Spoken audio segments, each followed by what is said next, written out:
이번 시간에는 하나님의 음성은 어둠을 밝히는 등불이라는 제목으로 설명을 하겠습니다. 하나님이 영이시라 보이지 않지만 살아계시는 초자연적인 하나님이십니다. 지금도 살아계시면서 불꽃 같은 눈으로 세상을 치유하고 계십니다. 그걸 믿어야 됩니다. 그렇지만 하나님께서는 직접 역사하시지 않고 하나님의 사람을 통해서 세상을 살아계심을 증명하고 계십니다. 3일상 16장 3절에 보면 이새를 청하라. 내가 내게 행할 일을 가르치니 내가 내게 알게 하는 자에게 나를 위하여 기름을 부으리라 하십니다. 하나님을 위하여 다윗을 기름을 부으라고 그렇게 하십니다. 다윗을 통해서 하나님께서 이스라엘 통치하신다는 것입니다. 우리가 지금 살고 있는 시대는 미래를 예측할 수가 없는 시대입니다.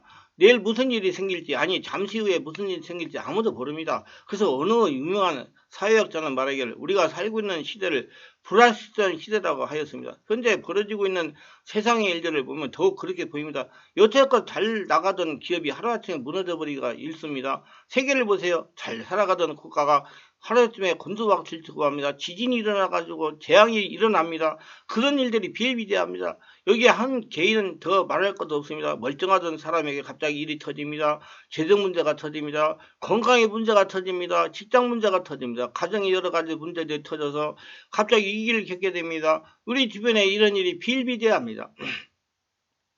참으로 세상은 앞일을 예측할 수가 없습니다. 변화무쌍합니다. 이런 세상 모습을 보고 사노라면 두려움이 저절로 엄습해 오는 것을 어찌 보면 당연한지도 모릅니다. 과학은 첨단으로 발달하고 살기는 좋아졌다고 하나 내일이 어떻게 될지 알 수 없어 두렵기만 합니다. 질병의 두려움, 사고의 두려움, 실패의 두려움, 가지고 있는 것들이 잃어버리면 어쩌나는 두려움, 지금의 행복이 깨지면 어쩌나는 두려움 등등 두려워할 일이 너무나 많습니다. 그래서 많은 사람들이 이러한 심리적 압박을 이기지 못하고 술과 도박과 마약을 의지하여 우울증에 걸리고 공황장애에 걸리고 심하면 자살을 하기도 합니다. 요즘 새끼손가락을 걸고 한 약속도 다 파기하는 세상입니다. 그래서 요즘 황혼이혼 시대라고 그러며 여차하면 갈라섭니다. 자식들도 예전처럼 부모를 잘 공경하지 않는 시대입니다. 직장도 예전처럼 한번 들어가면 정년까지 보장이던 만년 직장이 아닙니다. 의학 발달에 불구하고 시사병의 발병률이 더 높아졌습니다. 어느 것도 보장되지 않는 시대입니다. 그래서 현대인들은 더 불안하기만 합니다. 더구나 예전에는 절대의 가치로 지켜던 인륜도 천륜도 지켜지지 않고 있습니다. 이렇게 예측이 불가능한 변화무쌍한 세상이기에 사람들은 더욱 두려움을 느끼고 살아가고 있는 겁니다. 그러면 이처럼 두려움 요소가 잔재한 세상에서 두려움 없이 살아가는 비결이 무엇일까요? 첫째, 하나님께만 소망을 둬야 됩니다. 그것은 모든 두려움을 해결해 주시는 전지전능하신 하나님을 신뢰하고 살아가는 겁니다. 과거의 모세나 여호수아나 다윗 같은 인물들은 하나님을 신뢰함으로 승리하는 삶을 살았습니다. 그러나 이후 이스라엘은 하나님을 신뢰하지 않기 시작했습니다. 이방 나라를 의지하고 세상을 의지하기 시작했습니다. 그러자 이스라엘에게는 환란이 찾아오기 시작합니다. 이스라엘 역사에 그들이 환란의 문제는 그들이 하나님을 신뢰하지 않았기 때문에 생겼습니다. 오늘 역대하 20장 20절에 보면 어느 날 남유다의 성전성화 위기가 찾아왔으며 그것을 주변의 나라 여러 나라에 연합하여 유다 나라의 코앞까지 쳐들어온 것입니다. 워낙 많은 적들이 쳐들어왔기 때문에 여호사왕과 온 백성이 두려움에 떨게 되었습니다. 그때 하나님을 잘 믿던 여호사왕이 온 백성에게 금식하며 기도하자 했고 간절히 기도했습니다. 그때 하나님께서 선지자 야하시엘을 통해서 하나님의 메시지를 주었습니다. 너희는 너희 하나님 여호와를 신뢰하라. 그러면 견고히 서리라. 그렇게 말씀했습니다. 하나님께서 그렇게 말씀하시면 이스라엘 지난날 하나님을 너무도 신뢰하지 않고 살았기 때문입니다. 하나님을 신뢰하지 않던 이스라엘이 하나님의 징계로 둘로 갈라졌습니다. 그 얼마 못되어 북이스라엘은 완전히 하나님을 떠났습니다. 그나마 남유다는 그대로도 하나님을 의지하고 살고 있습니다. 하나님은 그런 유다 나라의 선지자를 통해서 강력히 말씀하시죠. 너희는 너희 하나님 여호와를 신뢰하라.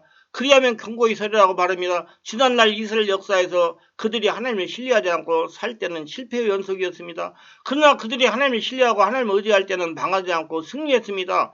그런 과거의 전체를 밟지 않으려면 하나님 온전히 신뢰하라고 말씀하고 계시는 것입니다. 그렇습니다. 하나님의 말씀은 시간과 공간을 초월하여 만민에게 적용되는 말씀입니다.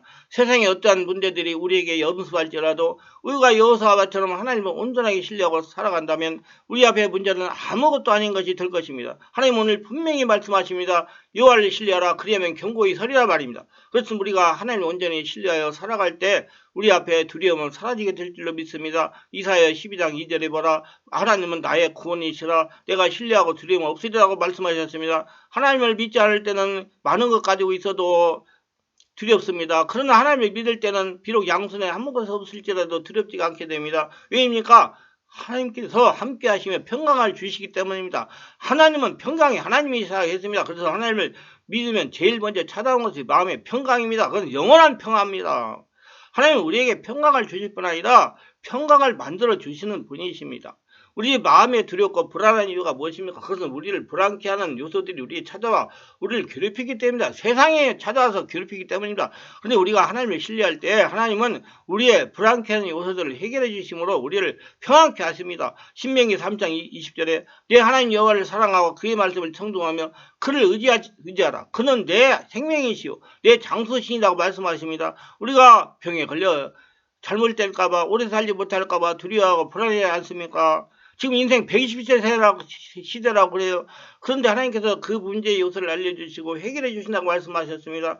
시편 28편 7절에 여호와는 나의 힘과 나의 방패시니 그의 마음에 그를 의지하여 도움을 얻었도다. 우리가 인생을 살아갈 때 우리에게는 많은 문제들이 찾아옵니다. 근데 우리 힘으로는 그 문제들을 해결할 수가 없습니다. 그래서 세상에 여러 가지를 의지하여 문제를 해결해 보려고 하지만 해결할 수가 없습니다.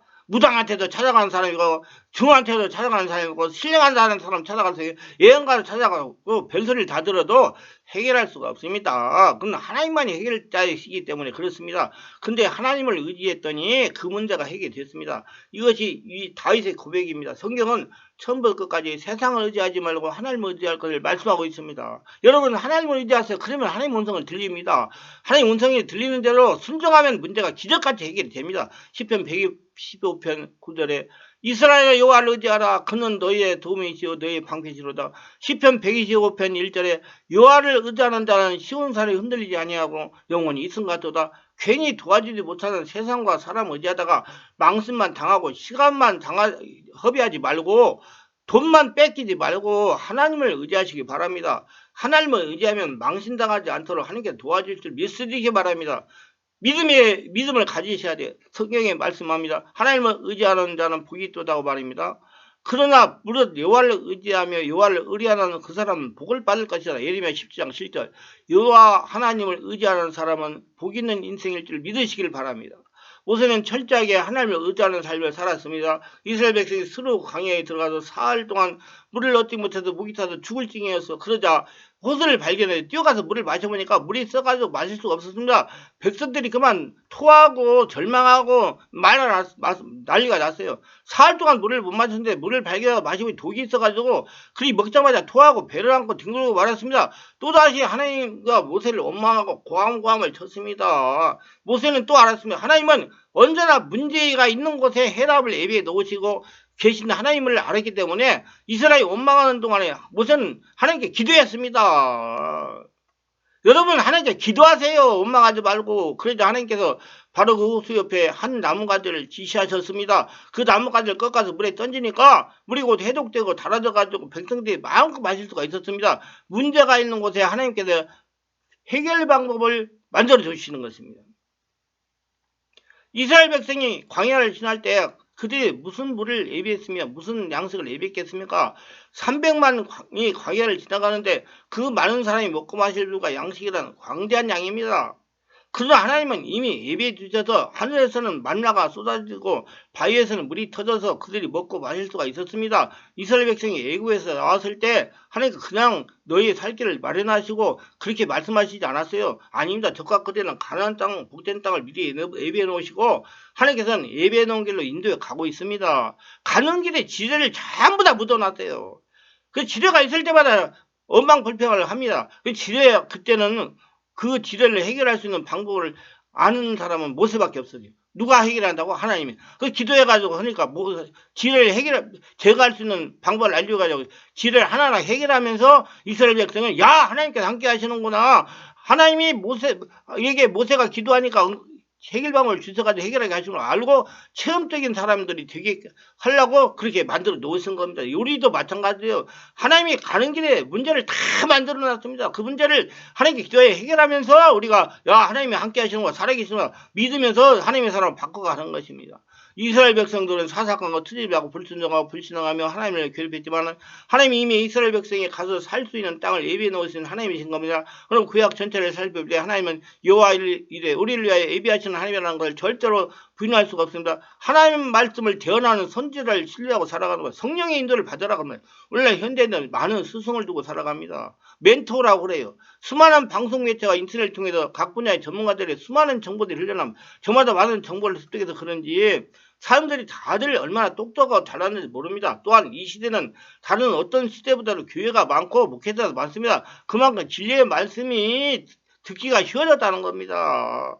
언제 어느 곳에도 진리의 말씀을 들을 수가 있습니다. 그렇지만 사람들은 하나님의 뜻이 담긴 진리의 말씀을 듣기를 싫어합니다. 하나님의 말씀을 전하는 목회자를 신뢰하지도 않습니다. 세상이 아무리 비나도 하나님의 바른 하나님의 말씀을 전하는 주의종이라면 그를 신뢰하시길 바랍니다.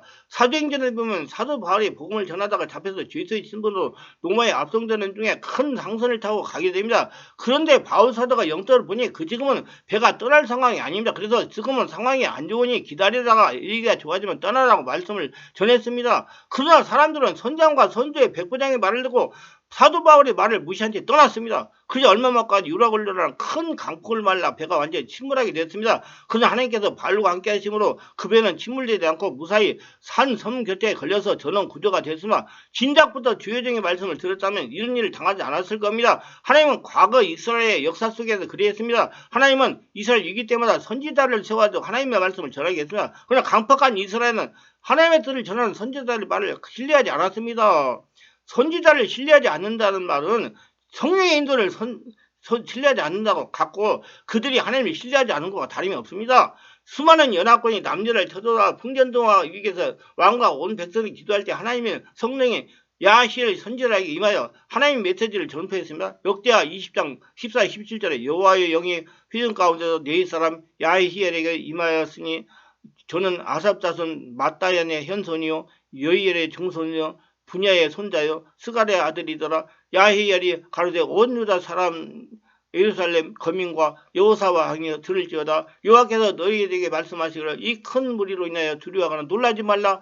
이 전쟁이 너희에게 속한 것이요 하나님께 속한 것이라. 너희는 내일 마주 나가라. 저희가 시스구에로 말미암아 올라오리니 너희가 골짜기 여기 여리의 앞에서 만나려니와 이 전쟁에는 너희가 싸울 것이 없나니 항오를 이루고 서서 너희를 함께한 여호와가 구원하는 것을 봐라. 유다와 예루살렘아 너희는 두려워하면 놀라지 말고 내일 저희를 마주 나가라. 선지자 여호와가 너와 함께 하시라 하셨느니라. 하나님께서 선지자 야히를 통해서 주신 메시지는 많은 적들이 쳐들어왔을지라도 너희는 두려워하지 말라. 이 전쟁에는 너희는 싸울 필요도 없다. 내가 대신 너희를 대신해 싸울 것이다. 이길 거니까 너희는 두려워하지 말고 나가라고 하시는 것입니다. 그냥 그대로 하면 되는 거예요. 그러니까 백성들이 이 말을 들을 때 믿지 못하고 주춤하였습니다. 우리가 저도 잘 믿기 쉽지 않았을 겁니다. 적들은 이미 코앞까지 쳐들어왔습니다. 적들의 숫자는 어마어마합니다. 유다 백성이 다가가도 싸워도 어려울 상황입니다. 근데 하나님께서 말씀하시 너희는 싸울 필요가 없이 그냥 나가서 구경만 하라고 하시니 이 말을 어찌 믿으라는 말입니까? 백성들이 믿어야 할지 안 믿어야 할지 어찌해야 될지 우왕좌왕입니다. 그러나 그때 하나님을 잘 믿은 여호사와 왕이 온 백성들에게 담대하게 칩니다. 여호사와 서서 이르되 유다와 예루살렘 주민들아 내 말을 들을지어다. 너희는 너희 하나님 여호와를 신뢰하라. 그리하면 견고히 서리라. 그의 선지자를 신뢰하라. 그리하면 형통하리라. 역대하서 20장 20장을 외칩니다. 하나님을 신뢰할 뿐 아니라 선지자를 신뢰하라는 겁니다. 이 말을 들은 온 백성들이 하나님을 신뢰하고 하나님의 메시지 전하는 선지자를 신뢰하여 그 선지자를 통해 주신 말씀을 믿고 그대로 행동하니 하나님께서 시키신 대로 순종했습니다. 하나님의 음성을 듣고 싶은 분은 제가 집필하여 출간한 기도하며 하나님과 대화하기 책을 읽으시기 바랍니다. 이 말씀에 은혜가 되시고 유익하시면 구독, 좋아요를 부탁합니다. 제가 설교하여 동영상을 유튜브에 올려서 많은 사람들에게 듣도록 전파하는 데 큰 힘이 됩니다. 감사합니다.